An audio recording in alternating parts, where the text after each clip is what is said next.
When we were first starting this company, there were times we'd go out, it'd be 2 of us on a machine like this, 1 man on the roller, and if we were really lucky, we'd find somebody to work on the ground for us. But there were a lot of days, there were 3 of us on a job. When you got your operators having to do all of your shoveling and raking, that becomes quite the cluster. You can take a 200-ton job that should take half a day and turn it into one that takes 12 hours when you're trying to do all the work for 2 or 3 men.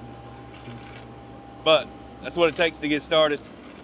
Looking back on it now, it made us better at what we did. Made me not afraid to hire more people to help. So we're just gonna throw back right here. Let Jose rake that in for us.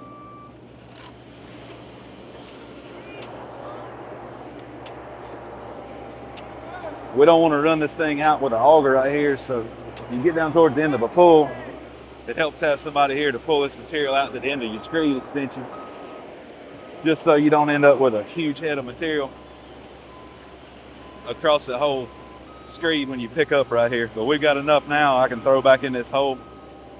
Jose can rake it in and we're in good shape.